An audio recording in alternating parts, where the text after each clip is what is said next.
Boundaries North is one of the most innovative and exciting organizations in the cricket world today. It's a private company that formed a partnership with Cricket Canada in 2023 to monetize their full set of commercial rights, sponsorship, broadcast, and merchandising. We acquired the commercial rights for the men's and women's national teams. More importantly, we became their true commercial partner with sort of an ambition and motivation from both sides on building the sport together. Its CEO is a young but very talented entrepreneur, Rahul Srinivasan, who's a former Canadian youth international cricketer. But more importantly, he spent a few years in Canada's professional rugby league solving similar problems. We put on 8 to 10 home games in Toronto at York University. We had 3,000 people coming each weekend. Our games were broadcast nationally on TSN. We brought in big sponsors like a Honda. We had Puma giving our players boots. We did a lot of good stuff. Excited by the investment in cricket in the USA over the last few years, Srinivasan and his partners decided the same could be done for cricket in Canada. We saw these things, minor league cricket. We heard about Major League Cricket. We heard about, IPL teams and Australian cricket boards coming on board. We heard about a stadium being built in Dallas. We got excited because we saw, well, there's a lot of similarities in the market.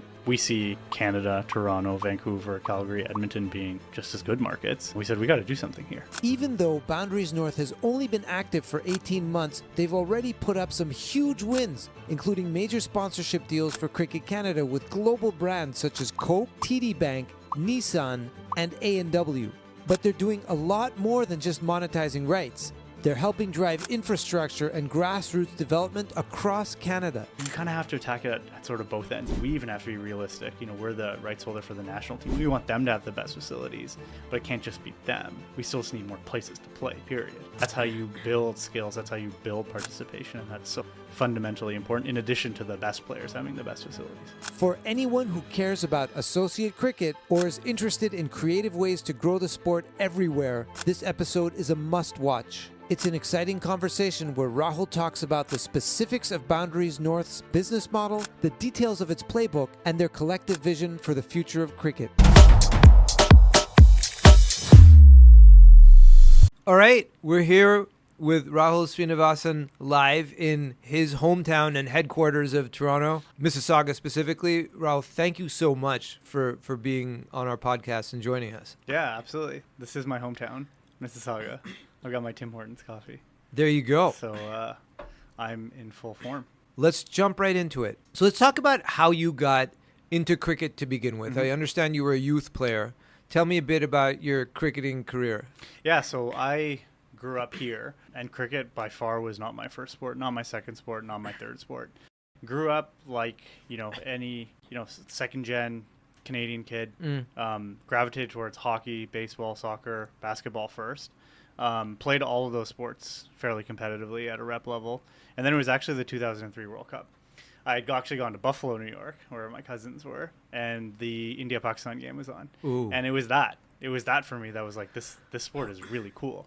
So the following summer, it was interesting because I saw an ad in my local Mississauga news paper that was about a cricket camp at the Mississauga Ramblers.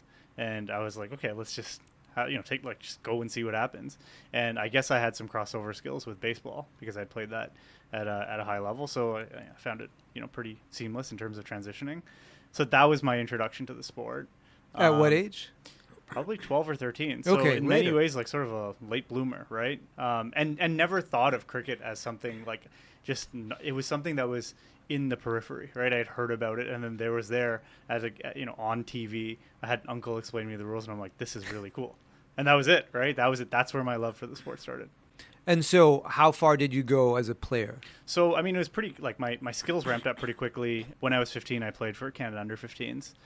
What's neat now, looking back, is a few of the guys on the team back then have gone on to play at the senior level. A couple of guys who are sort of on the fringe now, even a guy like Nitesh Kumar. He was a 11, 12-year-old prodigy playing with us, 2-3 years younger. Right. So that was a really, really cool experience. I'd say that the disappointing part of it is kind of the pathway of a lot of Canadian cricketers is you play for the country, you get excited about it, and then you kind of get lost. Right. So I'd say pretty quickly after I played for Canada, within 2 years, I kind of gave up on it. Playing it competitively, didn't see a pathway, didn't have the resources available, coaching, facilities. and then kind of, like a lot of Indian kids in Canada, focus on academics, right? So that was a bit of the unfortunate part towards the end. But I mean, in so many ways, and we'll talk about it, I'm kind of in a position now to try to fix that. Sure. Right? Like lots of Desi kids all over the world focusing on academics. We're both from that background, so we can say that. So fast forward, you went to university, and you started working, and you ended up working in rugby. So talk to me about that journey and that time spent working rugby, what you were doing. Yeah. So even before rugby stuff, I spent about 8 years in the customer loyalty industry. So, went to a business-focused school in London, Ontario, a couple hours here from Toronto. Sure. Worked in customer loyalty. Always wanted to try marketing strategy, brand management out. And I kind of grew up from a, commercial development, professional development perspective there, working with big brands, big banks. A lot of it was focused on credit cards. So, got a lot of my skills in terms of how to work with brands, how to create business cases, how to sell there. And then it was right before COVID when, I wasn't really actively looking for a career change. Caught up with an old friend who I'd gone to middle school with and played cricket with. Nice. And he was involved with this new pro rugby team coming to Canada. He'd always known that I was a sports buff, and I still am. And I was while working in customer loyalty, and I always thought, maybe I'll try something in sport. But he was like, they're looking for somebody to build their commercial strategy. And so I kind of just jumped at it and tried it. Now, it was pretty bad timing because like literally within 6 months of me giving up my career in customer loyalty in this new thing, Canadian rugby, COVID hit. And it was sort of baptism by fire because the first year we were the only Canadian team. The border was closed. So I had to figure out a commercial playbook for a new to Canada rugby team playing in a North American league, playing games out of Atlanta. So that was tough. But in so many ways, like, I look back on it and it was a great learning experience. So it kind of happened by osmosis. I wasn't looking to get into the sports world. Cool opportunity came up, met some good people, super passionate people, and then went right at it. And so you were there for how long? I was there for about 3 years. Okay. And we did a lot of cool things there. It wasn't easy. It wasn't easy starting something from the ground up. Now looking back on it compared to cricket, probably a lower ceiling in terms of the market size as well. But we still managed, post-COVID or, sort of shortly after COVID, a couple of years after it, we, put on 8 to 10 home games in Toronto at York University. We had 1,000, 2,000, 3,000 people coming each weekend. Our games were broadcast nationally on TSN. We brought in big sponsors like a Honda. We were the first team in the league to have a betting sponsor. We had Puma giving our players boots. We did a lot of good stuff. But it was a grind. It was a grind. But certainly positioned me well to take on cricket. Okay.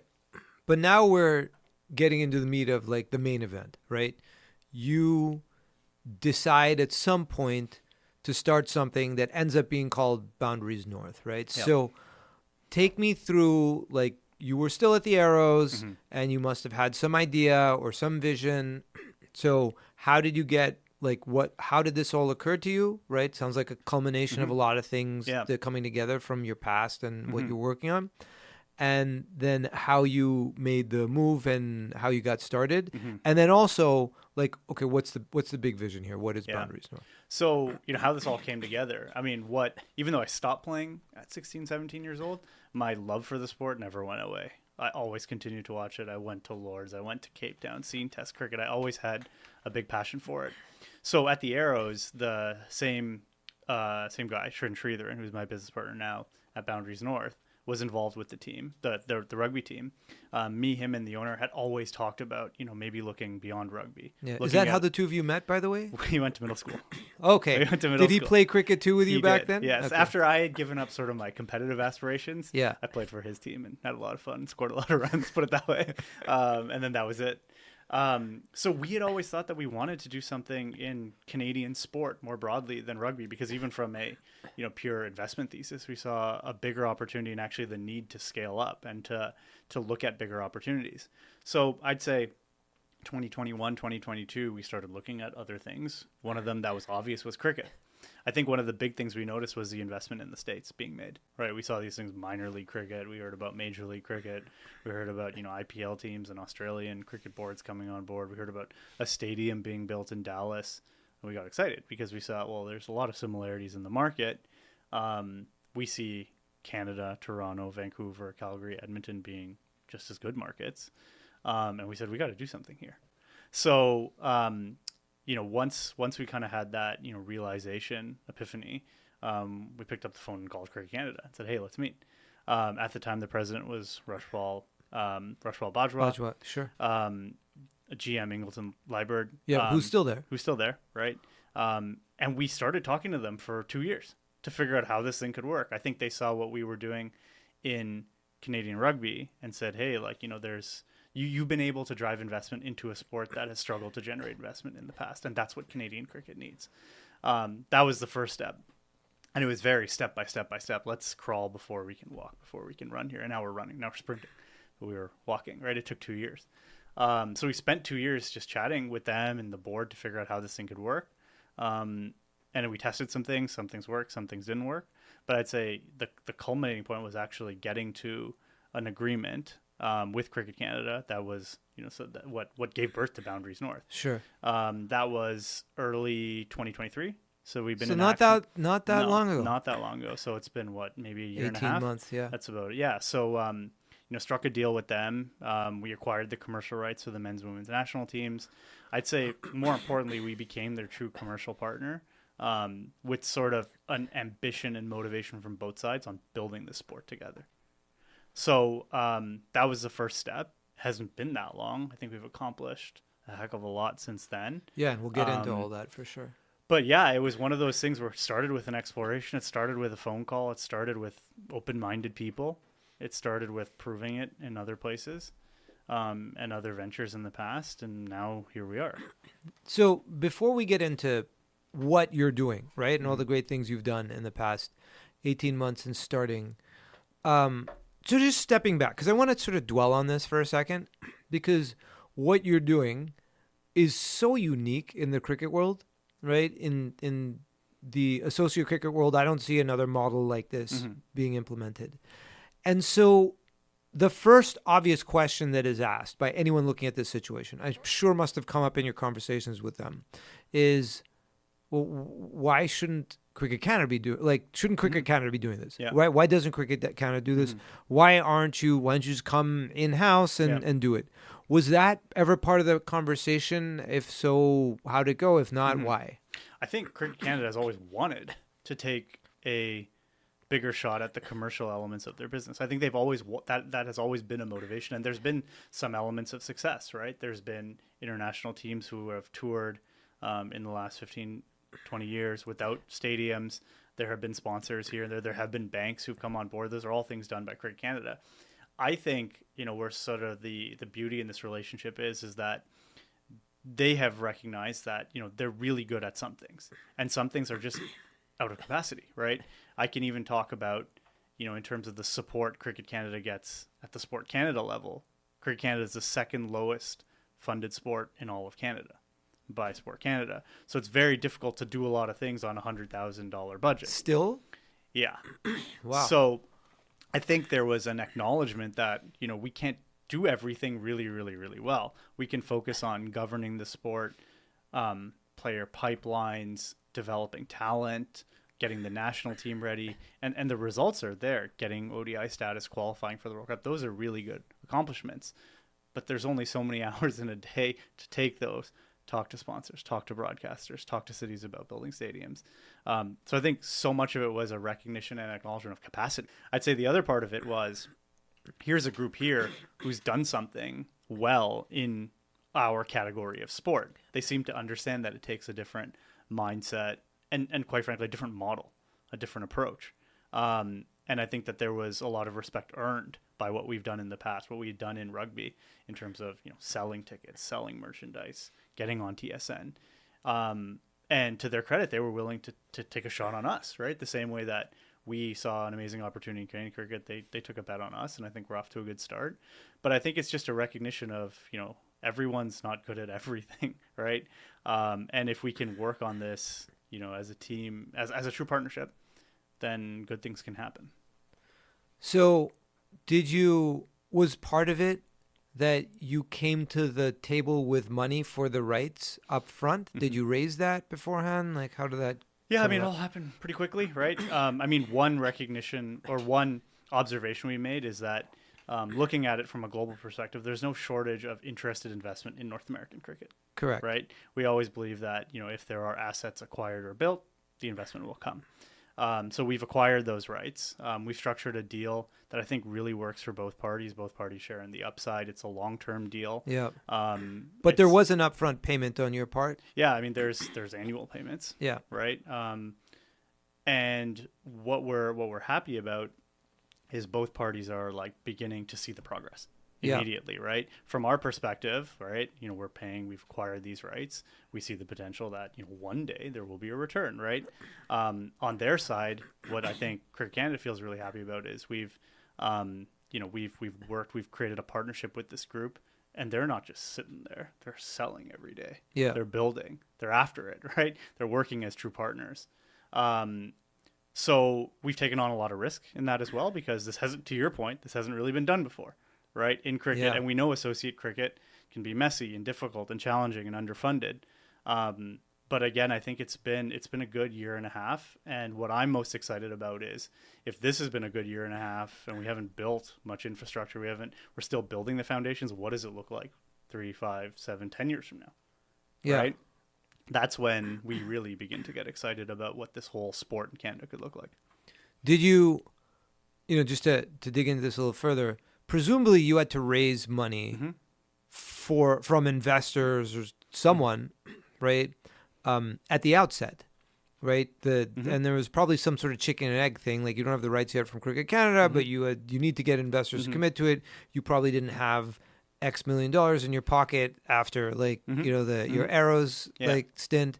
How did you go about that? Like, how did you line up investor interest or investor participation, right, before Cricket Canada had committed to it, or had they said, okay, we'll commit to it so you can go get investors? How did that work? Yeah, I think, even outside of sport, what we've been fortunate about, and I think, again, we've earned that, is the group of folks involved with Boundaries North.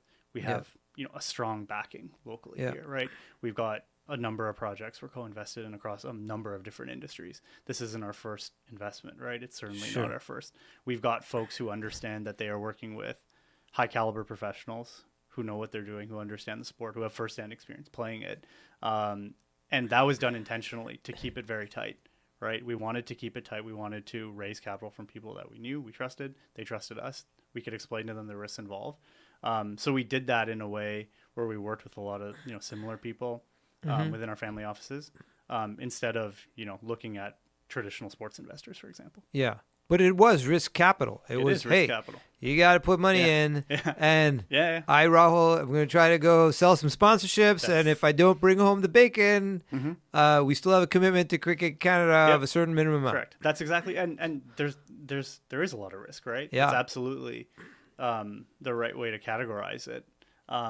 We knew that there was risk. Equally, we knew that there was this upside. We knew that there was this potential to be realized.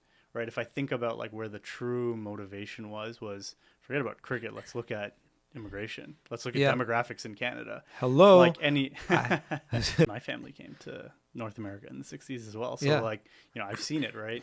I was even chatting with some family this weekend, and they said, like, I've gone from like the only Indian South Asian student in my class to being like one of a whole bunch. I mean, right? Okay. So on this point, I just have to get this off my Right. I live in New York now, but again, I'm a child of the 70s in Canada, back in that era. And I look around like Mississauga. I was going out to dinner last night, and I was like, wait, I am either in Lahore or I am in Mumbai. Those are the two possible places I am right now. I'm not in Toronto. It's like there are entire pockets of South Asian society here, and they're all obsessed with, two things, food and cricket, right? Yeah, and Bollywood. Three. And local, both. local arts, or So I mean, that's what we get very excited about, right? If we've been in different businesses, sure, right? I mean, I was focused on looking at databases of high potential segments and customer loyalty. Well, here's one real high potential segment, right? Because we know that the affinity for the sport is there. Massive. We know that the numbers are there. I was actually, this morning putting together a pitch for a sponsor and just looking geographically, because they're, looking to map out customers to their local outlets and all these things. You look at a place like Brampton, it's over 50% South Asian. Oh my gosh. Right? Even in places that people don't think of traditionally like Saskatchewan or Alberta, or even in some parts of Quebec, you've got these pockets where it's 10-15% South Asian. I think there's a stat from StatsCan that was saying by 2035 or 2040 that over 10% of Canada is going to be South Asian, right? And that's not slowing down. So, I mean, this is where, like, again, if you look at it agnostic of cricket, that there's this market, there's this passion for this game. I think I've told you this. I'm an NFL season ticket holder, right? And so I see the passion that has like the most success in North American sports, and the only fan league sort of passion I can equate that to is cricket, right? You see it, right? When you see people, like, it's literally happiness or agony on one game here and there, right? Yeah. Every few years. That's obviously ramped up with the IPL and local fandom has started. So when you have like a population of that size that's growing, that cares so much about one thing, right? You're willing to take that risk on. Yeah. For sure. Yeah, I think that makes sense, right? It's the business case is pretty straightforward, Right? And very compelling. It's almost like, now I'm using a metaphor from the wrong sport, but it's like a layup, right? In some ways, right? In some ways, right? Right. I don't know what the cricket equivalent would be of a layup. I don't know. There's nothing that's that That's something that's that easy. that easy in cricket, right? Yeah. So you've lined up your investors. Now back to kind of your core relationship with Cricket Canada. Part of it is the commercial rights. Part of it is the sponsorships and what you're going to do with that. But there's a broader kind of like remit here, right? And so talk to me about all that. So sponsorships, you're supposed to get sponsorships, but also you've got involvement in developing infrastructure and grassroots and merchandise and whatever. So what are before getting into the specific kind of campaigns or advertisers or sponsors you've lined up, which I want to get into all of them. Well, so what's the broad relationship here with Cricket Canada? Well, I would say that, for both parties, for these commercial rights to truly be really valuable, you have to build a lot of stuff, right? It's, sponsorship rights, broadcast rights, all these things become You do broadcasts as well? Right. So we own the broadcast rights. And the sponsorship rights. Yeah. And, merchandising rights. And, we've got some ability to do, some marketing. We've got all the ability to activate our sponsors. Wait, sorry, I got to dig into that. So it's the broadcast rights for what specifically? The Canadian national team? The Canadian national teams, obviously everything that's outside of ICC properties. So right now, for example, the Pathways events, Cricket World Cup 2, it's ICC owned and operated. Sure. They've sold it to a global broadcaster. Yep. When we talk about bilateral cricket played in Canada, we own those broadcast rights. Yeah. And quite frankly, we want to put on a good show, even though we don't have a stadium just yet. Right. So we own all these rights. Yeah. But then to your part, it's and I always explain this to a lot of people ask, if we own the commercial rights for the Toronto Raptors or the NBA, then you're a commercial agency. Right? Yep. But right now, there's so much work to do in the sport to make these broadcast rights and these marketing rights and these sponsorship rights really lucrative for all parties. Sure. So that's where a lot of the work comes in, right? It's not simply about just selling a product. It's actually about building a product. Yep. Right? And then trying to build and sell all at the same time. Yeah.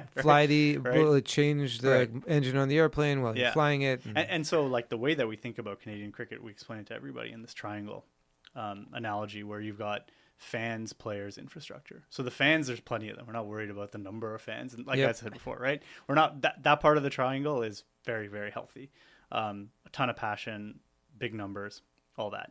When it comes to the players, a lot of players, and, one of the reasons, again, why I was keen on this investment was because I know the players are talented. It's not an issue of player talent. It is certainly not, right? Yeah. Maybe that's me being sort of an untrained eye and saying that, sort of, informally, but I see it. I see the talent in front of me, right? Now I've been in part of sports where you can see athletes in front of you. So there's a lot of players, super talented, but really fragmented, the whole ecosystem. I think the easiest way to, look at that problem is you ask a young Canadian cricket player and say, how do I make this a profession? They don't know. And it's not their fault. They don't know because the pathway hasn't been built. The professional opportunities have not been built. The funding opportunities haven't been built. Sure. The leagues, the competitive structure hasn't been aligned. No one really knows where exactly to look for talent, all these things. So there's a lot of work that we do in terms of, with Cricket Canada, in really strengthening that whole player development ecosystem. And then finally is infrastructure. And I think this is actually the key to getting to, let's call it maturity, in terms of making cricket a top 5 sport in this country. And if you think about infrastructure, you cannot think of it again as sort of layered. At the bottom layer, it's just about numbers, right? We just don't have enough cricket facilities in this country. Yep. Right? The leagues are not accepting new teams because they don't have enough pitches. You got to construct those. You got to build them. You got to convert other fields into it. So there's not enough. There's not enough facilities. Yeah. When, of course, our winter here in Canada, right? We play cricket for 7 months of the year indoors. Certainly not enough indoor facilities. Things are overbooked, right? Yeah. So there's sort of like a quantity problem to fix there. Then if we go up the ladder from a quality perspective, you have a lot of cricket on AstroTurf. You have a lot of cricket on grass that's not cut short enough. You have a lot of cricket without sight screens, right? So there is certainly a good number of cricket pitches in Canada, and they're growing across Canada, even in places where people don't think they are. They need to be leveled up. The same way that, we have good Zambonis for our ice rinks. Well, we need good pitches for our cricket players, right? Yeah. Now, I'm going to hold that, not hold that, but like dig in on that. Yeah. Because this is so critical. And even in the U.S., it's such a massive issue, right? Because I hear the same thing in America. I see the same thing in America. Right. There aren't enough pitches. There aren't enough facilities. Kids playing on AstroTurf, right? And the quality is not what it should be. With all the sort of potential, right? Let's dig into why that's the case, right? That there isn't enough quality or quantity. And also, like, and this is going to be part of the answer, what it takes to develop, right, or to build or to create a world-class cricket facility, to create and maintain, and why the economics of that have been so challenging such that it hasn't happened yet. Right. I'd say, the first question, just from a quantity perspective, it's a weird field. Yeah. It's a weird game, right? It's not rectangular. It takes this thing in the middle that's so important. You can't convert other fields. And if you don't know the game, it'll take a lot of convincing to explain the difference between playing on turf and AstroTurf or matting, right? Yeah. So it's just not logical, right? It's an oval. It's difficult to convert. A lot of other sports, like in rugby, for example, can share soccer fields. You paint the lines differently. That's right. American football or Canadian football, whatever, right? You can use the same space for a lot of different things. Whereas in cricket, you can use a very weird space for only one thing, right? So I understand it's kind of difficult to pass those things through city council, this, that, and the other. Now I think that there's so much demand that's now becoming a more positive sort of conversation with government. Yeah. I'd say, when it comes to maintenance and being really elite ready, not even elite ready, but what a cricket pitch in a mature cricket market like the UK looks like. I think one of the skills gaps is with parks and recreations groups and training their staff to cut the grass low, but doing it in a way that doesn't burn. Right? Yeah. How do you, if you have a turf wicket, how do you roll it the right way? Yeah. If you've got a public facility, how do you make sure that it's, I'm not taking my dog out and he's running all over the turf pitch, right? Because he's done that, right? And I was kind of like, hey, you can't do that, right? But I'm sure a lot of people don't even think about it. Yeah. And it's not their fault because they don't know, right? So there's like a skills gap even in the people who are building these things at lightning speed because they want to keep up with the demand of okay, how do we actually curate this, right? The same way you've got a specialized person to drive the Zamboni, right? Yeah. And then, in terms of when we scale up, as we keep going up the pyramid in terms of a true world-class facility, that obviously takes a lot of stakeholders to come on board. But how do we make that a winning proposition? Well, it comes back to developing our talent, right? Sure. If you build a world-class facility with a team that cannot compete on the world-class scale, then who's playing in that stadium? Mm-hmm. And then that becomes a challenging equation. Yeah. Right? So we think of it as triangle because everything is linked together, right? This actually goes back to what we learned in the Canadian rugby world, that it's all about alignment. One of the biggest things that the Toronto Arrows did was they created academies at the high school level, the university level, which was sort of the top tier of Canadian rugby. That's where they scouted their players. They brought them into a pro system. They developed them. Half of them went on to play for the national team. The captain of the national team was the captain of the team. Coaches were shared. It was one aligned ecosystem. That was a big priority. And it really, really created benefits both commercially and from the player development side. That's an approach we want to bring to Canadian cricket, where you don't look at these things as just a stadium or just a national team or just a sponsorship deal. They have to be connected. Otherwise, we will struggle. Got it. So alignment is critical. The alignment is absolutely critical. But rewinding a little bit. So in crude terms, very crude terms, and I know this is a nuanced question with a nuanced answer, how much does it cost to A, build, B, maintain, not an elite level, right? We're not talking about MCG, right? Okay, let's leave that aside. but a turf cricket Mhm. ground that is good enough for like a national youth team to play on Mhm. or practice on. Right. Right. When you look at installation plus like one-time installation in the first year with maintenance, probably $100,000 to get a really, really good facility, like to have it in a best case scenario. And I think that number's quite high in Canada because of our climate, Sure. right? But that's 100,000 It's up front. 100,000, And then right? to maintain annually. $30,000, $40,000, depending on the skills that we can bring in terms of, and we can get really clever there in terms of bringing people from other part of the world on sort of, work kind of things for few months here and there in our Canadian summer, but it's an investment. It's $30,000-$40,000 a year to keep it where it needs to be. So it's an investment, but that doesn't sound. Right. I'm not Bill Gates, right? I'm not Yeah. Jeff Bezos, but that doesn't sound like that much. Yeah, and what we're trying to do, I mean, so much of where we spend our time is knocking on the doors of different city halls across the country to say, let's come up together with like a cricket parks and rec package where you deploy a whole bunch of these things, because we know that you're feeling the pressure to build more. If we're going to build them, let's do them the right way, right? Let's not try to sandwich them into some other project where you're all of a sudden competing with different sports, or you spend the money for a turf wicket, but you don't build a fence, and then what's the point? Because the thing doesn't play well, right? Yeah. So, we push them there on all these packages, which are in figures, that we've talked about. I think the next step up is like, okay, we think the market actually is there for multiple stadiums, right? Yeah. The be all and end all is a, flagship stadium, 20,000 people. We think it's going to come. We think we know that there's, people in this country and governments who are, really leaning in on that. City of Brampton, Patrick Brown talked about it on the broadcast of GT20. That's a project we're really excited about. We've been advocating for the national teams to have a role in that stadium. But in that sort of in-between tier, we actually think that there's a market for maybe 3 to 4 stadiums across the country that are 2,000, 3,000 seater stadiums with really exceptional facilities, but that are just as accessible for the community. So just rewind. The 100,000 figure, that's for a stadium, not a stadium. That's without seating, without whatever. That's just a ground for kids to practice on. Well, I'd say, I mean, like, we want to be ideal. We want everyone to play on these amazing turf wickets. Sure. The grass is cut this and the other. You probably need 5 of those in a market like Toronto, right? And have your elite level cricket play there.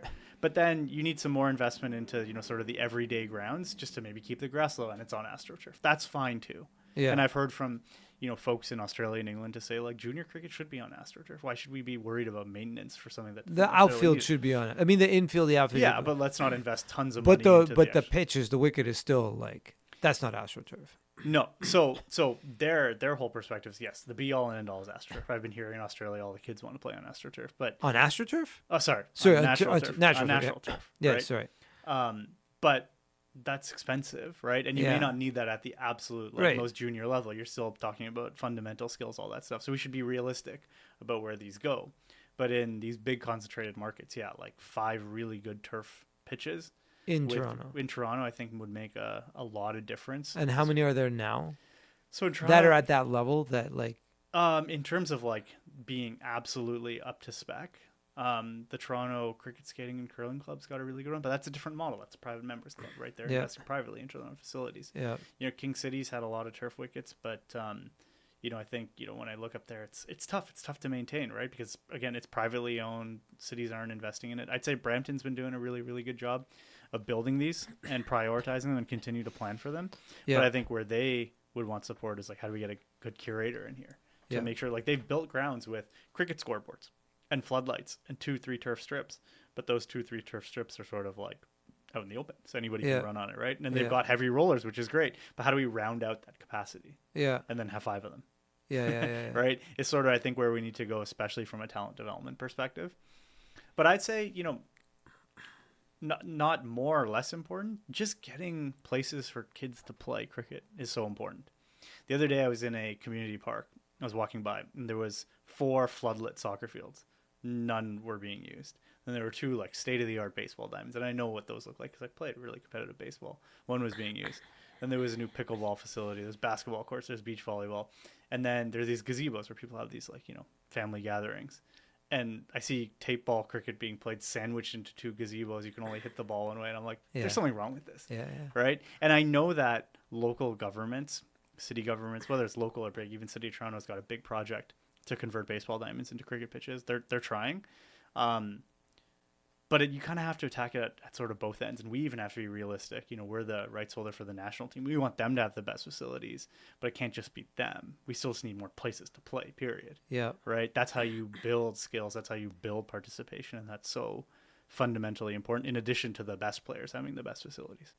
It's an uphill battle. There's a lot of work to do, but it seems very possible. Yeah, I mean, absolutely. I mean, I think that sports is an uphill battle, right? Emerging sports are an uphill battle. We talked about, public funding. It's pretty low, right? It's like 20, 30, 40 times less than some of the other sports in Canada that we wouldn't even consider to be top 5, 6 sports. So it's a challenge, but at the same time, again, why we wanted to get involved was because these challenges can be overcome, right? Yeah. There's enough people who really want to see this sport succeed. It's just a matter of, having people focused on it every single day, knocking on the doors, talking to people, talking to investors, talking to cities, all these different things. I've always said that it's it's a when, not an if thing with cricket in Canada. I've got that much conviction that it'll be there. Growing population, a lot of dollars, a lot of votes. That too.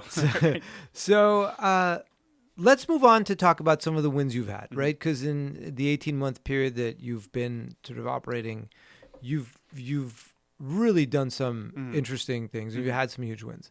So let's talk about some of the deals you've done, some of the commercial deals you've done, right? Because I'd love to hear more about them, right? I'd say the commercial deal side, where I want to get a lot of credit, gratitude, and just to recognize their achievements before we got involved, the team has been on an upward trajectory for quite some time. The Canadian national, the men's teams, and especially women's, with the men's. Yeah. Women's cricket, there's a lot of work to be done. Yeah. But the men's team, The men's team, I mean, if you think about it, we talked about limited funding. This is a team on limited funding that's got back their ODI status, that have qualified for a World Cup, that have beat a full member nation, right? Absolutely. I want to just recognize that before we talk about the commercial agreements we've struck, because without that performance, that story is more complicated. Yeah, that starts story with the product. Is not as immersive, I think, for the brands, right? They feel it. They see this upward trajectory. They watch games. They're learning the sport. They're seeing this team win. So that, first and foremost, is a big accomplishment in itself. Agreed. When it comes to, the commercial agreements we've had, I'd say 5 major sort of deals that have come through. Yep. Coca-Cola was first. TD Bank was second. A&W was third. Nissan was fourth. O'Neill's, who outfitted Cricket Ireland for a decade, was in April. So they were a big brand, big global sporting brand to come on board. And that's why, when we were saying earlier, we're off to a good start here, and it's not just us who see the potential, right? And it's interesting, in all of these different deals, everyone sees the potential for different reasons. Yeah. Right. So let's go through them. Talk about Coke. How did that deal get done? I mean, started a conversation, had a really receptive voice on the other side of the table. I think Coca-Cola looks at, venues, infrastructure, and stadiums, and it's a big part of their business, right? And they see, and we've been sharing with them the roadmap to grow the sport. So much of it is about stadiums, and I think that there's a, definite interest in saying, when this thing really grows, we want to be the first, right? We are the first, right? We've got one major competitor here that does a lot of things in cricket globally, but let's be the one who does it here in Canada. So they've got and again, alignment. Their alignment in many ways is about infrastructure. At the same time, they've got new drinks they're bringing to Canada, like Body Armor. That's all about athlete nutrition. There's a logical fit there. They're seeing new markets, like places like Brampton, Scarborough, Surrey, Edmonton, having big potential. Let's get cricket branding into grocery stores, which is what they did during the World Cup. And that was really cool for us to walk into a grocery store and see sip it with cricket. Right? That's really cool, right? I couldn't imagine if I was not involved in cricket, I would be standing there taking pictures, sending it to my family, because they're what this is an amazing recognition from a big global brand that cricket is on the uprise. Yep. So that's Coke. TD Bank, which is what I love about that one. I think it's such a perfect fit because it's a Canadian company that is also a global company, right? And you're coming to them with a great home demographic and also a phenomenal global sort of demographic, right? So talk about how that happened. TD Bank, I mean, I think that there's such a compelling business case for them to support cricket, right? You think about, we talked about the newcomers to Canada, right? You need a line of credit, a bank account, credit card mortgage. I mean, this is like what I used to talk about 10, 15 years ago, right? Yeah. In credit card marketing, right? So like I know that these are high. This is a high value segment, right? And they've also made the recognition that cricket is something that this customer segment truly cares about. I think they tried some things in cricket for the last couple of years, and then they saw this momentum and commercialization with the national team. I think, most importantly, they saw that there's now a platform built for brands to tap into that, right? Everything that I talked about in terms of a high priority segment and these great things and this passion, a brand has to be able to tap into that. And what we've created is we've staffed up. We've got marketing agencies. We dedicate a lot of resources into marketing. We've created a platform for them to actually tell the story the right way. What I think the beauty of the TD partnership is their sponsorship, right? Again, I go back to a sport at maturity commercial agency. It's a different thing. What I love about TD is we work with them as true partners to build the sport together. Mm-hmm. They're very keen on learning what's coming next, what's happening globally, what we should be looking at across the world in cricket. They're truly invested in building the sport with us. And obviously that comes from a place of there's a big market opportunity for us as a bank, but I love working with partners when they are after the same objectives that we are. So it's a really, really tight-knit partnership.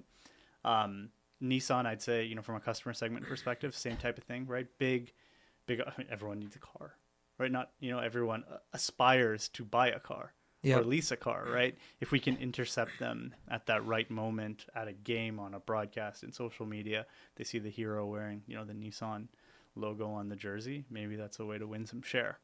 You have no idea, even in this trip alone, how many immigrants, South Asian immigrants I've talked to who are involved, like, the cricket I've been covering, or you're just going around, who are students who are post-education, and they don't have cars, and I'm saving up to buy a car, and I need to buy a car, and they're all cricket lovers. So I was thinking about that the whole time, which is Nissan has got a great in there because you're inserted in that car. You're in there. You're top of mind for them. Yep. And there's a lot, because it's not just a growing population sort of from, like youth growing up. There's a steady flow of immigrants at the university age, right? And so it's just a great spot to be in for a car company. And the way we work with the brands, we promote to them that your sponsorship with us is going to be very different in a positive way because of things like accessibility to players. Working with a really agile group. It's one thing to get, Scotty Barnes or Austin Matthews booked 6 months before doing an appearance. Nissan, they're doing an event for their new EV. And they called us up and we said, all right, I think Harsh is around. Harsh, we asked him, would you be interested in doing this? He's a, big supporter, sees the bigger vision. And within a few days, he was at a Nissan EV big event, right? Test driving the car, being filmed in the car, created some content. And I think that's a big thing that we bring to the brands, is just being very agile, right? We're having this event. We want to market to this community. Can your players come out? Can you come out? Can we do some digital media off the back of these events? All those things. That's something we like to bring to the brands to differentiate ourselves versus other sports properties. And then A&W. So I want to talk about A&W because that is phenomenal, right? To get a fast food sponsor, and A&W, like, first of all, the food's very popular. But like, well, how did that happen? Yeah, again, just like conversation with a really open-minded person on the other side of the table. What I love about A&W is like they are taking this newcomer South Asian segment to heart and literally changing their menu. Right? They're creating new menu items that are, masala veggie burgers. They're advertising them. I've heard that they advertised it and like went through their stock so quickly that they had to like calm down on the advertising because they were out of veggie burgers, right? And that's a big win, big success. And so I love working with them because like they understand the market just like we do, in terms of if you put the investment in, if you actually take steps to cater to this market, you will win them as customers, as fans. So food and cricket, I mean, I think the interesting observation with food and cricket is, unlike the UK or even Australia, we don't have people going out to pubs and watching it. People are at home and order food, and they certainly want to tap into that. So I would say the cool thing with the last one, O'Neill's is really interesting because it's a real cricket conversation. They saw Cricket Ireland go from associate to a full member nation, a test playing nation that's hosting test cricket in Ireland. They're like, we think Canada's going to do that next. And that's obviously our ambition, is get to full member status. And that's a whole separate conversation about how we get there, but that is the goal. And they said, maybe that's a journey that we can embark on with another nation. The funny bit about that is, We played Ireland in the World Cup and beat them. So we were the ones wearing O'Neills and beat them, right? They bet on the right horse. So yeah, I mean, what's been cool is that there's no like one singular reason any of these brands have tapped into cricket. I think that there's a common denominator that this is a sport that's growing really fast globally, has massive potential in Canada. But for us, it's all about creating a unique strategy for each of the different brands, being super agile, not going to them with a rate card and say, hey, this is how much this costs. It's more like, what do you think about the newcomer segment? What do you think about cricket? Here's what we think. Let's create a plan together and work as true partners. There's one, not sponsorship, but partnership that we haven't talked about yet that I really want to talk about is Raj, the Maharaja. How did tell me how that came up and how you pulled that together? That was fun. Yeah, I mean, it seems awesome, right? That's just such a great fit. Yeah. But so tell me about that one. Yeah, so that was a unsolicited message from Raj's agent in the UK, his commercial agency that he's working with. Right? It's in the UK. It was in the UK. They're not here. He knew cricket just by being in the UK. Raj himself is a big fan of cricket. He's met Sachin, right? Yeah. He got pictures with Sachin. Yeah. Which is really cool. The Raj is Canadian, right? Canadian. He's from Calgary. He's from Alberta. Oh, Alberta. Is he from Calgary or is he from Edmonton? I'm not sure. I'll have to look it up. Yeah, I'll have to go look at his Wikipedia page again. And what I loved about it was like another really willing partner on the other side of the table to be like, hey, I live in Tampa. You guys are playing up in Fort Lauderdale against India. Let's just do something. Let's come. Yeah. And that's the approach that we take, right? It's like, okay, let's put all formalities aside in terms of, how typical brand or influencer deals gets done. It's like, you love cricket. We love cricket. Let's come up with something. Let's get you some jerseys. Let's get you to meet the players. Let's make sure you're at the game. And it was a pretty fun, successful type thing. I mean, I was lucky. There's a gentleman, Jimmy, who works with Cricket. He's historically done a lot of their marketing, still does. We work with him together collaboratively to build out this big marketing footprint. Just a diehard wrestling fan. And I was like, hey, Jimmy, guess who reached out? And I was like, I'm going to ask you to kind of lead this conversation and speak the same language because I don't know anything about this space. And it was just a great example of, two people with a lot in common coming to a really cool sort of initiative. Unfortunately, that game was rained out down in Florida, but this was kind of sort of the highlight for us commercially, was that we had this, mega superstar in the wrestling world who was really trying to, tie his Indian roots to Canada through cricket, something that he also loves, something that's new, something that he sees on the rise. But really, it was just a few conversations. Let's get creative. Let's be entrepreneurial. Throw some paint at the wall, see what sticks type thing. And it came out to be this really authentic sort of piece of content. And hopefully we'll do more with him. So he met with the players. Yeah. How did that go? Like, what were those like? Well, some of them are diehard wrestling fans. Oh, really? Like, are you kidding me? I mean, he's a big, strong human being. He is. What we would have loved to do, and maybe this is something that we will do from our content, get him out to a training session. Let's try some power hitting and see what happens, right? I'm sure he would really enjoy that. I'm sure our players would really enjoy that. But that's sort of what we can offer to brands, right? This is difficult to do in, fully commercialized, professionalized sports. We try to take a different approach to it to say, like, let's find people that, like, really are interested in tapping into it. But the players, this is really cool because this is somebody that, like, we've looked up to, right, for a long time in terms of sports entertainment. And to see his interest in them, I think, is equally gratifying for the players. And that's a really, really cool thing that's going on with this plan. Very cool. So last couple of questions, Rahul. You've been really generous with your time. One is, let's talk a bit about merchandise. Mm-hmm. Because one thing that you took over as part of your relationship with Cricket Canada is the merchandise, right? The national team merchandise. Mm-hmm. And I think a lot of associate nations are notoriously neglectful of that area, partly because, like we said at the beginning, there's limited bandwidth and there's so much more money and rights and whatever. So merchandise often sort of gets relegated. What have you done with merch? You've done some very cool campaigns with Cricket Canada merch. So talk to me about how you went about it, how you thought about the challenge, and how you tackled it and what you've done. Yeah, I mean, first and foremost, I think it's like me as a sports fan, when you fall in love with a new team, the first thing you want to do is have their jersey, right? Like that, I've experienced that as a sports fan. I think that's like so important for me to feel, part of the whole thing. So when we were building and lead up to the World Cup, we made it like an absolutely non-negotiable that fans have to be able to purchase merchandise. Yep. So we worked with O'Neill's, and this is part of why we see them as when we were chatting with them, as a real compelling partner, because they had those capabilities in e-commerce, right? So we worked with them, designed a really cool jersey, based it off of things that had happened in Canadian hockey. We tried to make it about something, right? It's one thing to just design a jersey. It's another thing to try to tell a story, and that's not easy to do through a jersey, but we tried, right? And I think it looked pretty good. Some people are always going to like your jersey. Some people are going to hate it. That's merchandising for you. So designed a cool jersey, put it on sale, saw some good results. When I was watching the broadcast back of some of the games we played, I saw a lot of fans in those jerseys that had clearly gone on to O'Neill's online store and bought them. So that was really cool. I see the value there, less of a dollars and cents value. It's more about like, how do you strengthen the connection between Canadian cricket fans and their national team, which is really important, because we know that Canadian cricket fans, Canada is not their team, their first team in terms of allegiance, right? And I don't think we need to change that overnight. I'd rather celebrate them supporting many teams and celebrating their cultural ties to back home.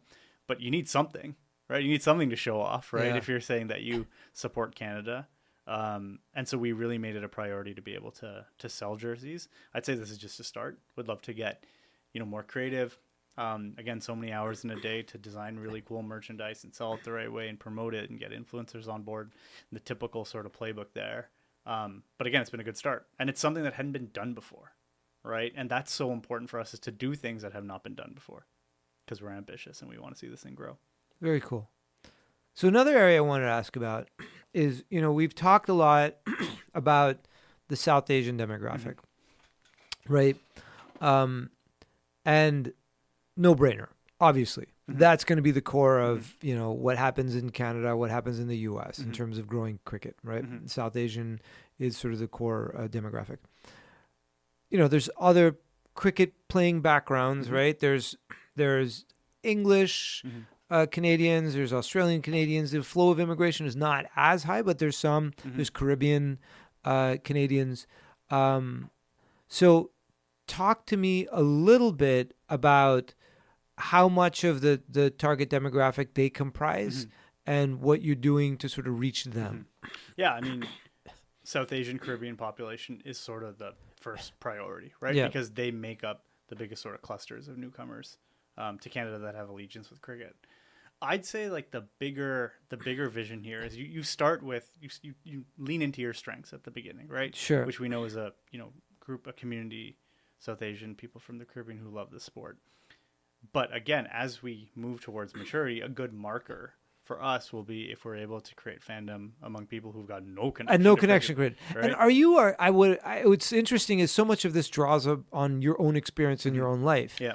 And in your own life, you came to cricket late, right? Yeah. You are a converted baseball, basketball, football, hockey fan, right? So you went through that experience. Now, obviously, you had the roots, you had the family connection, you had the motherland connection, where it was easy for you to get into it, right? But you hadn't gotten into it until the age of 12. Yeah. So what is it about your experience that's going to help you do that? Yeah, I'd say the key. I mean, first of all, the product, T20 cricket, is fun. Yeah. It's exciting, right? It is objectively, put my, fandom aside, I actually like watching test cricket. Right? I'm with you. Watching I'm with test you. cricket, Yeah. right? Like it's a tougher sell. That's my fun. Yeah, I get it. T20 cricket is like objectively super fun. Sure. Fast paced, balls flying out every 5 minutes, something at least, right? Yeah. 5 to 10 minutes. Whereas in baseball, and I'm not trying to dump on baseball because I love baseball for different reasons. Yeah. But you don't see a home run every 10 minutes in baseball. No, you're lucky to you don't see one in a 3 game. 4. Exactly. Yeah. So it's like an inherently fun sport with a lot of athleticism. Now the commercial side of it in terms of entertainment with music and fireworks and dancing and all these things have now made it very exciting. So the game's really fun. It's like, how do you now advertise that game? How do you get people to try it? And I think the key is going to be the experience, right? This is what we, rugby was, what we really worked on was converting non-rugby fans into rugby fans. And it was all about experience. Like it was all about get people to a location, put on an experience that's like some percentage of the sport, but some percentage just a good time. And maybe a percentage of those people will convert and fall in love with the sport. So I think we've got a really, really good product in a game that's shorter and fun and all those things. Now it's going to be how do you create this like one touch point where somebody says, I want to come back a second time, a third time, a fourth time, a fifth time? I think that's actually about an experience, right? So there's all these things that we can do. We got a good product. The game's good. They're going to see it. They're going to see, TD put our star players in banks on the outside, which is really cool. Mm-hmm. They're going to see their cricketers on commercials. TD even put Cricket Canada's logo on top of their tower during the World Cup. So they're going to see that and be like, cricket, there's something going on. Mm-hmm. But how do you convert them? I think that's an experience question. I think and why I like going down to Dallas, where we met and saw Major League Cricket, is it's a fun experience. And you see, I very intently look at the makeup of the fans there. Sure. And it's certainly, predominantly South Asian. But you see a lot of people who say they don't, like, I wouldn't have thought this group is already this big. Yep. Right. And that is probably because this curiosity factor, but there's now a product that's exciting enough that they're like, I want to come back a second time, a third time, a fourth time. So again, why so much of our focus is on infrastructure is to create these experiences. Yep. I fundamentally believe that's the way to quick growth with non-cricket people, is get them into a cricket game, right? Yeah. And a really good experience. Yeah. Right. Where they can enjoy themselves. That's huge. What's the role you would say of, now I know GT20, the mm-hmm. cricket tournament in Canada, the T20 tournament in Canada mm-hmm. is separate, right? Mm-hmm. It's not owned. Yep. It's not owned by Cricket Canada, mm-hmm. and you don't you don't work with them. It's not owned by you. No. What role would you say they're playing in the growth of cricket in Canada? I'd say investment in Canadian players has been really important. You see in the recently concluded version, Dilpreet Bajra, the only batsman to score 100, and just looking like the most comfortable batter on a really tricky pitch, right? Canadian. He's Canadian, and without GT20, maybe he doesn't score 100 against world-class bowlers. Last year it was Harsh, who did really, really good things. So I think them playing a role in investing in Canadian players and giving them the opportunity to play against elite talent in decent facilities, against and alongside. Yes, exactly, right? So they're playing against real competition. But I think more importantly is I think the players begin to feel like professionals. Yeah. Right? This is a new experience for them. There's crowds. This is broadcast globally. That means something to them, right? And I think that's an important sort of mental switch to going from, I'm a really good player representing Canada, to, hey, maybe this could be a profession. If I do well, maybe the next league's coming and asking. I'm sure for some of these guys that I mentioned, I'm sure they're getting, and their agents are getting phone calls because of great performances in these leagues. So I'd say, first and foremost, the investment into Canadian players is something that we really appreciate and see it as a fundamental part of the equation here. Very cool. So, last couple of questions. I always like asking people, because, the cricket world is a community. I'm going to break this into two parts. You've mm-hmm. worked very closely with the national mm-hmm. team, right? And I'm sure they're all great guys, right? So exclusion is not a knock on anyone. Yeah. But, mention a couple of the individuals you've worked with, right, on the team, player-wise, who've been, really great to work with, just really awesome people you really admire a lot for whatever reason. Yeah. And why? I'll name a few. Yeah. For each one, tell me why, because it's just good to get to know them this way. I've got to know Aaron Johnson. Yeah. Pretty well had a good few chats with him, and just learning his journey to Canada and to Canadian cricket is a pretty remarkable one, because, there's one thing to come into the team with a Canadian passport, right? There's another thing to actually come spend the time that you need to spend to become eligible. And his pathway to Canada is Jamaica to UK to Fort McMurray. Fort McMurray is not a traditional sort of cricketing place and very cold, right? Then to Vancouver. So that takes commitment, right? That takes a lot of commitment, and it's not easy, right? It's not easy. You're playing all sorts of cricket in all sorts of part of the world. Then you land in Canada, in places where the thriving cricket scene isn't necessarily there, but then you go there, right? So it just takes a lot of commitment from his side, and it was thrilling to see him score 50 against Pakistan. I hope that all these franchise leagues are ringing him off the phone, because he's deserved it, right? And he's truly deserved it. It's not just a talent thing. Took a commitment. Kaleem Sana is a really great story in terms of being on the cusp of, in that sort of elite level in Pakistan, playing Pakistan under 19, had some injuries, but staying with it, right? And sort of reinvigorating his career once he got to Canada, and maybe said, okay, maybe cricket is something that I really want to have another crack at, despite a lot of physical injuries. And physical rehabilitation is not easy. Sure. So just from being at the cusp and then having unfortunate injuries, and then moving to another part of the world and picking it up again takes a lot of courage. Saad bin Zafar, he's patched cricket together, right? Like this tournament will pay this much, right? Like really, like structuring it in a way that he can take on different opportunities, but like again having that commitment and like taking a bet that he could patch up all these different opportunities so that he can make cricket a career. And now he's been rewarded, right? He's gone to a World Cup, all these different things. So there's a lot of guys on the team who I admire for different reasons. I think some of them are like, it just takes a lot of like grunt work to be a Canadian national cricket player, right? Oftentimes it means like literally moving to another part of the world in the hopes that you will play for Canada. So there's like a commitment in sort of a different way where it's them taking a bet on themselves, and that's not something that every person does, right? So quite a few players for different reasons that I admire. And what about, same question, but for non-players in the cricket world, right? People in the industry you've worked with, whether in Canada or overseas, but I would imagine a lot of what you spend time is Canada. Like, who are some of the executives or people in the industry that you admire, and why? Yeah, I mean, without speaking about one singular person, it's almost like you've got probably 10 of these types of people across the country who are true volunteers, who show up, and I've seen a number of them across the country show up, unbox uniforms. They're often the president of the league or the president of their provincial unit or a board of director. Volunteers, right? But are like giving a ton of time to see something succeed. It's almost like, it's really strong actions from people who like just want to see the sport succeed, all volunteerism, and a lot of time committed, right? And I would say that there's probably one in every province across the country, right? And it's no mistake that their stature in Canadian cricket continues to grow, whether it's being on the Cricket Canada board, whether it's president of a local league, whether it's provincial president. My observation is all those positions of authority in Canadian cricket have been earned because of volunteerism, right? So it's difficult to say this person does it better than that person, but it's more like there's a lot of these really, really well-intentioned volunteers who give up a lot of their lives for cricket. That's awesome to hear about. That makes me optimistic for the future of the sport in Canada. Obviously, of course, because of what you're doing as well.